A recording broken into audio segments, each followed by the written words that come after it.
우리 모두 이런 생각을 하죠. AI가 내 일자리를 빼앗으러 오는 걸까?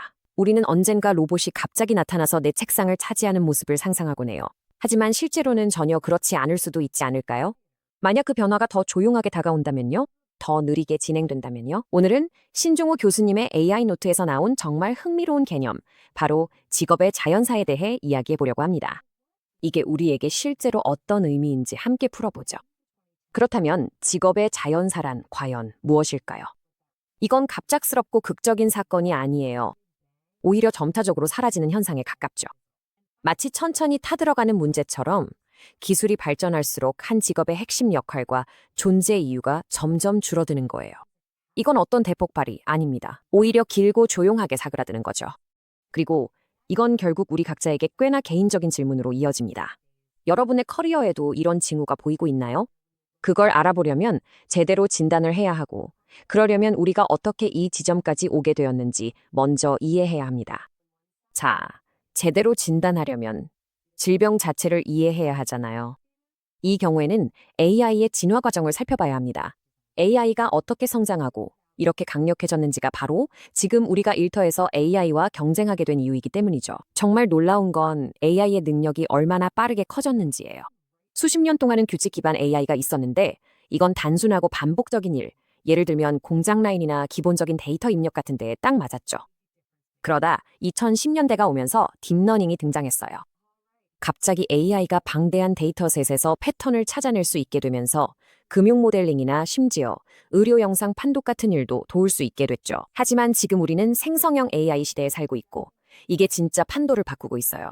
이제는 단순히 데이터를 분석하는 게 아니라 무언가를 만들어냅니다. 기사를 쓰고 이미지를 디자인하죠. 심지어 코딩도 합니다. 우리가 안전하다고 생각했던 인간만의 영역이라고 여겼던 곳까지 AI가 들어오고 있어요.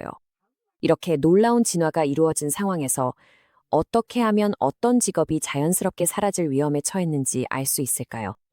자료에서는 이걸 세 가지 아주 명확한 경고 신호로 나눠서 설명하고 있어요. 첫 번째로, 일에서 인간이 맡는 부분이 점점 줄어들기 시작합니다.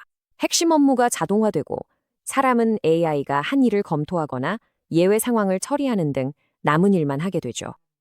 그리고 두 번째로, 생산성 격차가 점점 더 커집니다. AI는 24시간 내내 쉬지 않고 아프지도 않으니까요. 마지막으로 세 번째 증상은 그 일이 그냥 더 저렴해진다는 겁니다. 장기적으로 AI 시스템을 운영하는 비용이 결국에는 인간에게 급여와 복리후생을 지급하는 비용보다 낮아집니다. 이건 아주 단순한 경제 논리예요. 그리고 여기서의 비교가 그 점을 정말 확실하게 보여줍니다. 사람은 8시간 교대 근무를 하고 휴식도 필요하고 잠도 자야 하며 학습 속도도 인간 수준이죠. AI는 24시간 내내 일하고 지치지도 않고 모든 걸 즉시 기억하며 클릭 한 번으로 업무량을 조절할 수 있습니다. 원문에서는 이것을 생산성 비대칭이라고 부르는데 솔직히 말해서 기업 입장에서는 자동화를 도입할 수밖에 없는 엄청나게 강력한 이유가 됩니다. 자, 증상들을 살펴봤으니 이제 예후는 어떨까요? 미래는 어떻게 될까요? 이런 추세를 보면 가장 위험에 처한 직업들과 의외로 대체하기 어려운 직업들 사이에 꽤 뚜렷한 구분이 생기기 시작하는 걸 알 수 있습니다. 그리고 이런 표를 보면 그 구분이 정말 명확해집니다. 한쪽에는 위험도가 높은 직업들이 있습니다. 패턴이 보이시나요? 이 직업들은 대부분 반복적인 일이나 데이터 분석, 예를 들어 데이터 입력, 기본적인 콘텐츠 작성, 리서치 같은 일들입니다. 하지만 반대편에 있는, 즉 자동화에 강한 직업들은 완전히 다른 기반 위에 세워져 있습니다. 여기에는 치료사, 예술가, 고위 전략가 같은 직업들이 포함됩니다. 이런 직업들은 현재로서는 AI가 건드릴 수 없는 능력에 의존하고 있습니다. 그래서 여기서 꼭 기억해야 할 핵심, 결정적인 차이점이 있습니다. 이 경계선은 인간만이 가진 고유한 특성, 즉 진정한 공감 능력, 정말 복잡한 문제 해결력, 그리고 깊이 있는 독창적 창의성 같은 것들에 대한 필요성입니다.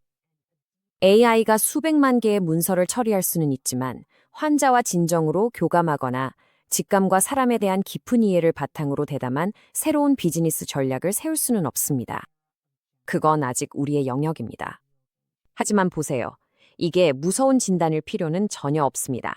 사실 이 상황을 대처하는 아주 명확한 처방이 있습니다. 단순히 살아남는 것이 아니라 오히려 번영할 수 있는 방법이죠. 이건 꽤 간단하고 실천 가능한 계획으로 나눌 수 있습니다. 좋아요. 여기 세 단계로 된 생존 전략이 있습니다. 첫째, 평생 학습을 받아들여야 합니다. AI가 학습 기계인 것처럼 우리도 그래야 한다는 뜻이죠. 새로운 기술, 새로운 역량을 계속해서 배우세요.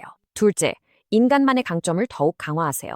AI가 따라할 수 없는 공감, 창의성, 비판적 사고 같은 역량을 갈고 닦는 데 집중하세요. 그리고 마지막으로 AI를 위협으로 보지 말고 도구로 받아들이세요.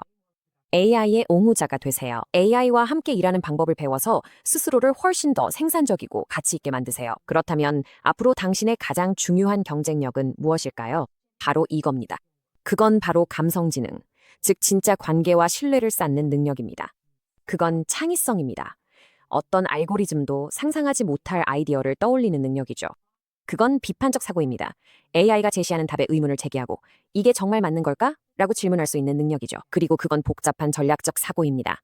AI가 좁은 시야로 놓치기 쉬운 큰 그림을 볼 수 있는 능력이죠. 이제 이런 역량들은 더 이상 소프트 스킬이 아닙니다. 이것들이 바로 새로운 파워 스킬입니다. 그리고 이것이 바로 신종우 교수님의 연구가 전하고자 하는 핵심 메시지입니다. 이것은 우리가 이 모든 것을 바라보는 방식에 있어 엄청난 변화입니다. 목표는 AI와 경쟁하는 것이 아닙니다. AI와 함께 일하는 방법을 배우는 것이죠. 미래는 대체되는 것에 관한 이야기가 아닙니다. 당신이 주도권을 쥐고 자신의 역할을 재정의하며 이 놀라운 신기술을 활용해 스스로의 미래를 만들어가는 것입니다. 마지막으로 이 생각을 남기고자 합니다. AI는 문 앞에 있는 괴물이 아닙니다. 옆 칸에 새로 이사온 동료라고 생각해 보세요. 이 동료는 어떤 일에는 굉장히 뛰어나지만 솔직히 말해 다른 일에는 형편없습니다. 그래서 진짜 질문은 당신이 AI와 함께 일할지의 여부가 아닙니다. 당신은 분명히 함께 일하게 될 겁니다. 진짜 질문은 어떻게입니다. 어떻게 함께 일할 건가요? 어떤 방식을 선택할 건가요?